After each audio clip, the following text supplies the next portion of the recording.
In the small town of Tunya, high in the Andes Mountains of Colombia, a miracle was quietly unfolding. It didn't happen in a cathedral. It wasn't announced by thunder or fire. It began with a whisper, a desperate prayer, and a child who was running out of time. The child's name was Tomas Miguel Herrera. He was just 5 years old when his body began to betray him. At first, it was fatigue, then weakness in his legs. Then the seizures began. Doctors ran tests, blood work, MRI. What they found was devastating, a rare neurodegenerative disorder known as Lee's disease, a condition that attacks the central nervous system, slowly shutting down muscles, organs, and brain function. There was no cure, no real treatment, just time, and even that was running short. By the age of 6, Tomas couldn't walk. He couldn't eat solid food. He spoke only in whispers. His mother, Daniela, carried him in her arms like an infant again, her once lively boy now fading before her eyes. Doctors gave him months, maybe less.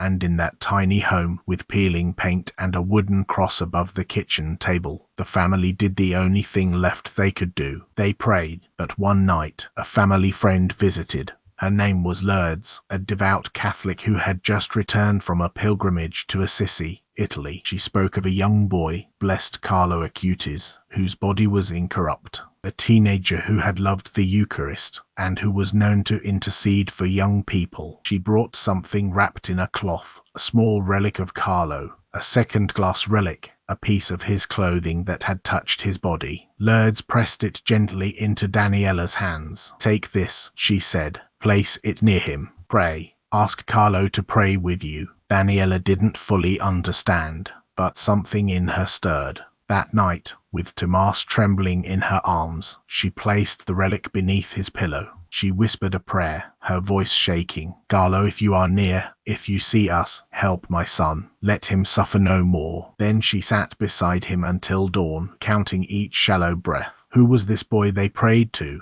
Who was Carlo Acutis? And why were people around the world calling him the first saint of the internet? Carlo was born in 1991 in London, but his family moved to Italy shortly after. From a young age, he was different, not strange, but spiritually awake. He loved computers. He built websites before most teens even knew what a browser was. He played soccer. He ate Nutella. He had a sense of humor. He loved animals. But above all, he loved Jesus in the Eucharist. By age 7, Carlo was attending daily Mass. He prayed the Rosary every day. He made it his mission to study Eucharistic miracles around the world, documented cases where the consecrated host bled, transformed, or healed someone. At just 11 years old, he began building a website, a digital archive of these miracles. One after another, he gathered evidence, sourced church-approved documents, and built a place online where people could rediscover their faith. He once said, "The Eucharist is my highway to heaven."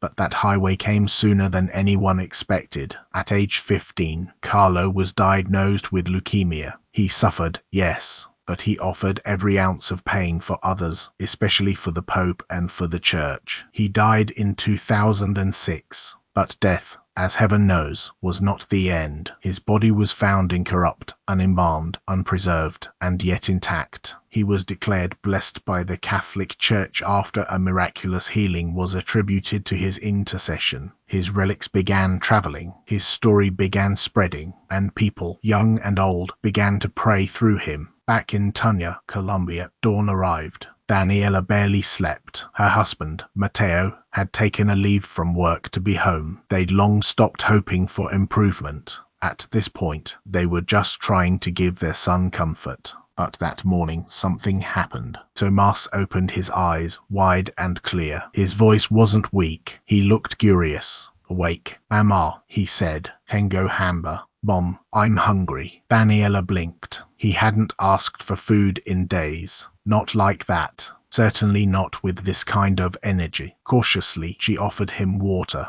He drank it without gagging. Then she gave him a small spoon of mashed potato. He ate it, swallowed, smiled, then asked for more. More food, more water, more life. By afternoon, Tomas was sitting upright on the couch, something he hadn't done in weeks. By evening, He was laughing softly at a cartoon on TV. Matteo called the doctor. They rushed him to the hospital. Blood work, neurological scans, every test repeated. And what came back stunned the entire medical team. The lesions in Tomas's brainstem were gone. The mitochondrial dysfunction that once riddled his cells had vanished. There was no sign of Lee's disease. None. His body, once dying, was now healing. The doctors were baffled. They used words like spontaneous remission, but even that didn't explain it. This wasn't gradual improvement. It was instant, unexplainable. Word began to spread. First in whispers, then in testimonies, then in articles. People began to ask, was this Carlo? Was this a miracle? But in the Catholic Church, miracles aren't declared quickly. They're investigated, scrutinized, picked apart. And so, the diocese began to collect evidence. The relic, the date, the prayer, the timeline, the doctor's reports, before and after. All of it was gathered and sent for review. Tomas's case was sent to Rome, to the Congregation for the Causes of Saints, to the same halls that once judged the miracles of St. Francis, St. Teresa of Calcutta, and John Paul Roman II. And while the Vatican was studying the science, a boy in Colombia was running through his backyard, barefoot, laughing again, alive again. For days, Tomas's home was filled with awe. The boy who couldn't stand was walking. The child who whispered was laughing. The one who should have faded was blooming. But in the halls of the Vatican, no decision is made lightly. Before any healing can be declared a miracle, it must pass through 3 separate levels of scrutiny, each one stricter than the last. First, the illness must be confirmed. It has to be serious, documented, incurable. Tomas's diagnosis of Lee's disease had been confirmed by neurologists, geneticists, pediatricians. The scans were undeniable. His prognosis had been grave. Second, the healing must be sudden, complete, and lasting. No gradual recovery. No help from medicine. It must defy science. Third, there must be no possible alternative explanation. Not hope, not placebo, not error, only something divine. The Church summoned a medical panel, and not just devout Catholics. In fact, many of the experts invited are atheists or non-practicing. Their job isn't to believe, it's to verify. And they did. Every document was reviewed, every specialist interviewed. They examined Tomas's original diagnosis, the scans of brain lesions, the biochemical imbalances in his cells, the progressive nature of the disease. Then they reviewed the after.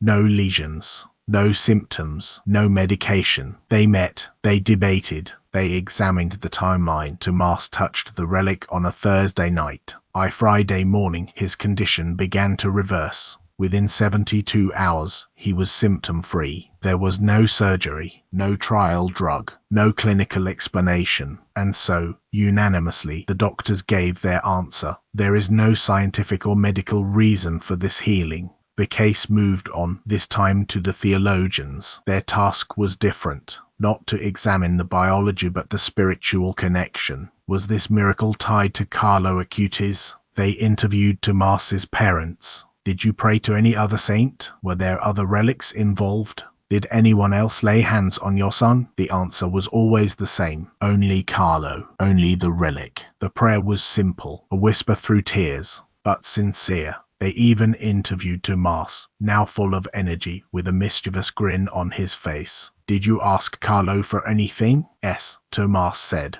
I asked him if he could help me play soccer again. The theologian smiled.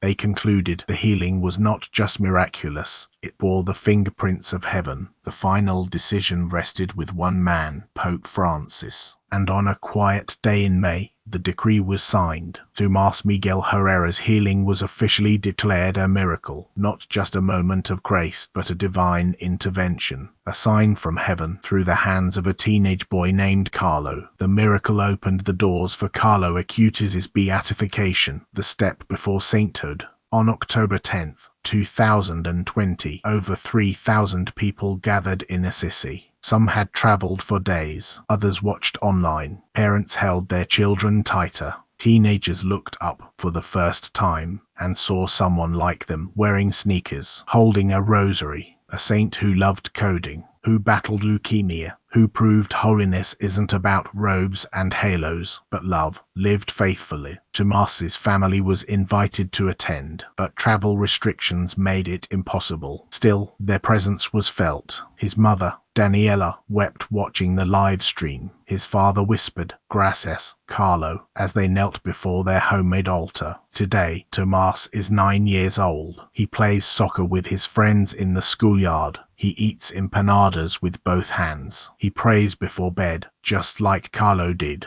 There are no signs of Lee's disease. He takes no medication. He lives. He laughs. He runs. His doctors still shake their heads when they see him. They've started calling him El Niño del Milagro, the miracle boy. The parish where the miracle occurred has become a quiet pilgrimage site. People travel from nearby towns to kneel to touch the floor where Tomas first lay. Mothers bring photos of their sick children. Teenagers leave handwritten letters on the altar. "Carlo, help me pass my exams. Carlo, give my dad strength. Carlo, I want to believe again." And somehow, they leave with peace. But Tomas's story is not the only one. Around the world, reports are emerging. A woman in Italy healed of breast cancer. A child in India recovering from sudden blindness. A young man in Argentina freed from depression after visiting Carlo's tomb. Each story begins the same, a moment of desperation, a whisper of prayer, a touch of faith, and in the middle, Carlo. Each year on October 12, the anniversary of Tomas's healing, the Herrera family returns to the parish. They kneel where they once cried. They light candles where once there was only darkness. They bring other families with them, families who have begun to believe again. And when they gaze at the image of Carlo on the wall, there are no fireworks, no flashing signs, just a deep, wordless gratitude. Tomas once said something that stayed with his mother. One night before bed, after kneeling to pray the rosary with his little sister, he looked up and said, "Mom, do you think Carlo plays soccer in heaven?" She smiled. "Yes, Joe. I think he does. And maybe, just maybe, he saves a spot for you." Carlo Acutis once said, "All people are born as originals, but many die as photocopies." But this teenager, this humble, hoodie-wearing Italian boy, didn't die a photocopy. He died an original, and now, years after his passing, his life is echoing across the world like a divine ripple. Today, in classrooms, churches, and online prayer groups, young Catholics speak his name with wonder. He's been called many things: the patron saint of the internet, the holy gamer, the tech-savvy missionary. But most of all, they call him one of them. Carlo's Eucharistic Miracles website, the one he began designing as a boy, has now been translated into over 20 languages. It's been displayed in over 10,000 parishes, schools, and cathedrals. His website didn't just explain miracles. It created them, and while the Vatican awaits a second confirmed miracle to canonize him a saint, many believe that day is not far away. In Costa Rica, the Vatican is currently investigating the healing of a young girl who suffered a traumatic brain injury in 2022. She had fallen from her bicycle and hit her head. Doctors gave her a bleak prognosis. Her family, devastated, began praying not just to any saint, but to Carlo. They prayed at his tomb, left a note, touched the glass. Days later she began to recover. Now she walks, talks, learns, lives, just like Tomas, and just like thousands more who believe Carlo hears them. If the Vatican confirms this second miracle, Carlo will be canonized, and he will become the first millennial saint in church history. A saint who wore sneakers, who loved Pokemon, who played PlayStation, and yet who never let the noise of the world drown out the whisper of heaven. This is perhaps Carlo's greatest miracle. He made holiness feel possible again, not something reserved for mystics and monks, not some distant ideal locked in centuries past. He reminded us that you can be young and holy, funny and faithful, modern and devout, that God is not outdated. He just needs a willing heart. And in Colombia, Tomas is still living his quiet miracle. His parents don't give interviews often. They don't seek attention. But when they speak, their message is simple: we are witnesses. God still heals. Carlo helped us believe again. Every October, they host a small prayer event. They read children's letters aloud. They display Carlo's photo on a table with fresh flowers and candles, and they let people bring their pain, their hope, their prayers. Round the world, children now wear Carlo bracelets. Teens keep a holy card in their wallets. Parents whisper his name over hospital beds. Carlo, walk with my child. Carlo, help them come back to faith. Carlo, just be near. And again the testimonies flow in. Not all are healings. Some are moments of peace, of guidance, of feeling not alone. Carlo's body lies in Assisi, the same city once walked by St. Francis. Encased in a glass tomb, his face is peaceful, preserved, almost smiling. Pilgrims arrive daily, some to say thank you, others just to see. Many leave changed. Carlo's mother, Antonia, once said, "My son was an ordinary boy who let God make him extraordinary." She still travels the world, speaking about his life. She brings his relics. She brings his story. But more than anything, she brings hope. Hope that in a digital world, in a noisy, fast, confusing time, God is still reaching out.